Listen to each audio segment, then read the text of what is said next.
Bitcoin has just shattered all-time highs, now trading over $72,000 per coin. Ethereum at $4,000 per coin. We're going to talk about the meme coin craze over the last month. A top crypto law attorney has just said, do not trust Coinbase. We're going to also be going over Kraken versus the SEC case and much more. So make sure you guys tune in all the way to the end of this video for all the details.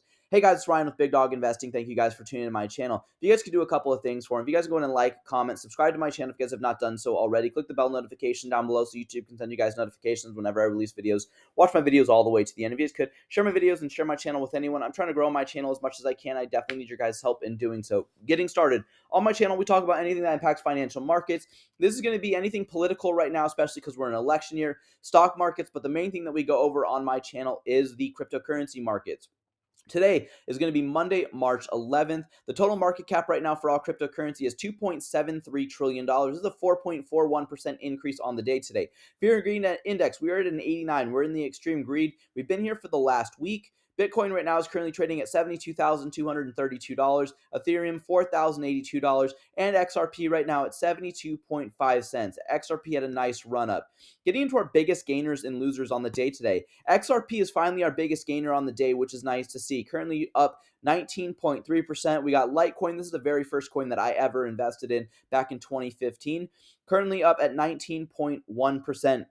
And then we have Toncoin right now up 18%.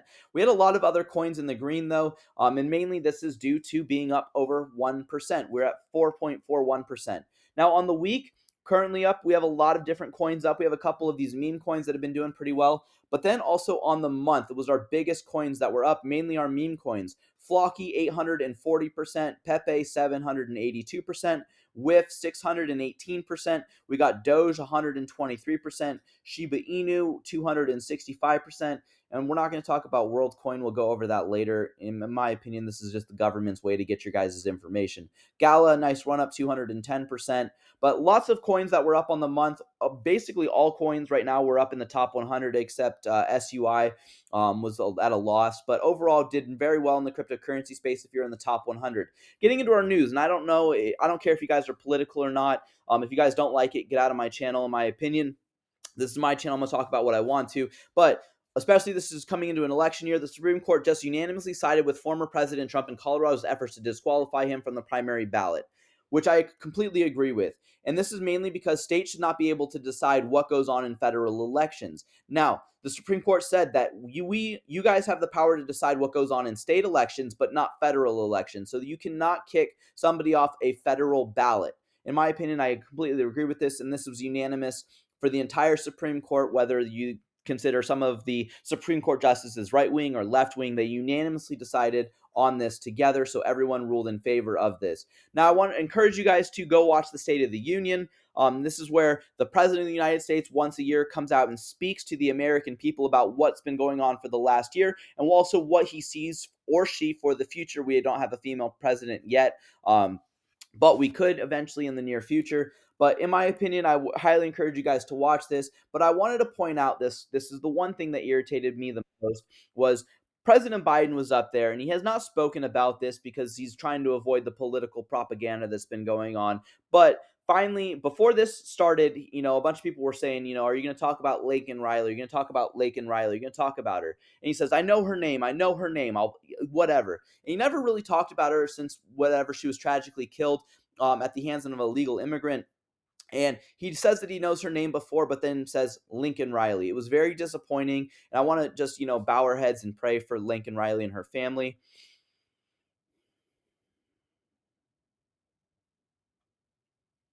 Thank you guys for that. But hopefully we can figure this out because, obviously there's some stuff going on right now and we got to figure this out right now. Moving on, though, as Defense Secretary Lloyd Austin begs Congress for grace and forgiveness after his unauthorized absence was exposed earlier this year. He refused to give the same grace to the 8,600 service members he kicked out of the military due to this certain mandate. That's right here. I'll bold it. Again, I've been banned on YouTube for some of this stuff. I actually lost my second job because of this. I was working at a children's hospital, and he basically says, no, I'm not going to. So he wants Congress to give him grace. He doesn't lose his position. He doesn't take any pay cuts, no suspensions, no nothing. But, these service members, people who signed up to serve our military, decided that they did not want to get whatever they wanted, this right here, because the military forced this upon them, and now they got kicked out of the military, their lives upended, their families, some of these people were relying on the military's pay, as well as the medical benefits that a lot of these people receive. I got a couple buddies that are in the military who actually use this medical benefit for their kids. So in doing so, takes that away from them. And now they have over $40,000 a month, was what a couple of my buddies said that they would have to pay if they weren't into the military's medical program. Moving on, though, U.S. debt rises $1 trillion in 100 days. So every 100 days, our U.S. debt is going to rise $1 trillion. In my opinion, this is completely ridiculous. This is a mismanagement of funds. We got to figure out how we can reduce the deficit. We have a president right now that says that we're reducing the deficit, reducing the deficit. Obviously, we're not, because in 100 days we've added $1 trillion to our deficit, so we're not reducing anything. He came up with a budget and then says that, oh, we overvalued our budget, we're spending less than what it is, so we reduced the deficit. Complete BS. America's now over $1.13 trillion on credit card debts. This is an all-time high. We were at over $1 trillion last year. We'll see if this keeps on going up and up, but America is suffering, and we can't figure this out. The Magnificent Seven went from a combined market cap of $7.9 trillion from September of 2022 to now being over $13.3 trillion. nvidia has climbed up past this. nvidia has been doing very well, in my opinion, but obviously there's some stuff going on with this. Nancy Pelosi has now made over $2 million from this. Her and her husband ended up buying nvidia stock before the government, the committee that she sits on, approved nvidia to become the computer chip of the government. They worked out a deal, and in my opinion, that's the reason why her stock portfolio went up. But if you guys want to follow some good stock trades, again, no financial advice with anything in this video, go follow Nancy Pelosi. She's made billions of dollars or millions of dollars off of everyone else. U.S. Senator Elizabeth Warren has thrown down the gauntlet to the cryptocurrency industry, stating her willingness to work together, but under one major condition: the collaboration must adhere strictly to the rules of the government traditional finance. And in my opinion, this is completely ridiculous. She's going up against John Deaton right now, and John Deaton is a cryptocurrency lawyer. And in doing so, she's trying to get some of his supporters and not lose her Senate seat. In my opinion, a complete disgrace. But we had Charles Hodkinson, who is the founder and creator of Cardano ADA's token. And he donated the maximum amount for John Deaton for Senate in the fight against Elizabeth Warren. We need people willing to take on the establishment against banks writing our laws and destroying the crypto industry, and I completely agree with this. Now, the sleeper has awoken, Desert Power. I wanted to show this video of the stock. In my opinion, this could be very beneficial and big for Tesla stock. In my opinion, I think it's a great buy. Now, financial advice again. But Grayscale, hours of work condensed into minutes, years of work condensed into a day. We're ringing the New York Stock Exchange opening bell to celebrate Grayscale's spot Bitcoin ETF unlisting as the spot Bitcoin ETF on 1/5. So they finally were able to do this on March 1st. So 10 days ago, that's a great thing. Now, Frederick Sapoli says, XRP community. For those of you guys that don't know, he's a lawyer in the cryptocurrency space. He says, I have zero evidence of this, but be careful clicking on any links about signing up for the California Ripple class action, the Zakhanov case.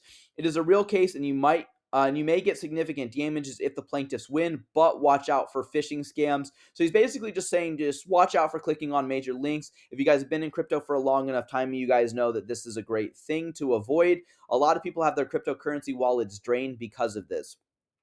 Right here, curious about Coinbase customers' sentiment following yesterday's outage. So Coinbase had a lot of outages. This was due to a massive exchange shock, for a supply shock of Bitcoin, when Bitcoin rose from about $62,000 to a little over $70,000 in a couple of hours. I've seen some accounts say that the outages on the platform become a familiar occurrence over the years during bull runs as Bitcoin continues to rise, and Coinbase says that they're currently on only has tested it. Frederick Sapoli says, do not trust Coinbase. We are suing them now for the theft of our customer funds. And on several instances, the Coinbase misconduct, blocking account login, refusing to allow withdrawals if users don't agree to unconsiderable user agreements. I could keep a list going on, but the character limits. They've also held on to Songbird and then also Flare tokens. There's a lot of stuff been going on. In my opinion, I still use Coinbase, though. I'm still going to continue to use it to buy, sell, and trade cryptocurrencies. So, Paul Gruhl, he is the chief legal officer of over at Coinbase, says that in support of neither party, but Montana just filed a rather remarkable amicus brief in the SEC's enforcement case against Kraken. 7 other states support it. Here's what those states all think about the SEC's ecosystem theory and unlawful and the fact of the danger to the citizens. States have a strong interest in preventing the potential presumption of consumer protection and other state laws by the SEC's attempt to regulate crypto assets as securities. The SEC's exercise of this undelegated authority puts consumers at risk, potentially protecting state statutes better tailored to the specific risks of non-securities products. Some state laws are more protective of consumers than the federal securities laws. I'm not going to keep on going with this, but basically says that state laws do not trump federal laws, or state laws trump federal laws when there are no clear laws on the books. So this is great that states are jumping in on this, as well as the Blockchain Association filing an amicus brief as well for Kraken, in support of them. It says that the brief critiques the SEC's attempt to regulate digital assets beyond its authority granted by Congress. The agency's inconsistent stance on investment contract lacks legal precedent and is creating widespread confusion in the industry. And then again, everything's going to be down in the comments below if you guys want to read this, but I don't want to spend too much time going over this lawyer stuff. But Brad Garlinghouse ended up replying to this, or basically liking and retweeting, and says, "Buckle up, this year could get interesting." And in my opinion, I completely agree with this. And this was on today. So some major news might be coming out that we don't know about, that Brad Garlinghouse does know about this, and this could have been what caused the pump in XRP's price earlier today. Stuart Alderati says yesterday the SEC told a judge that she should consider a decision from another court without disclosing that the decision was a default judgment, meaning that no one showed up to defend itself and thus the relevant legal status was never actually litigated. That's just bad faith.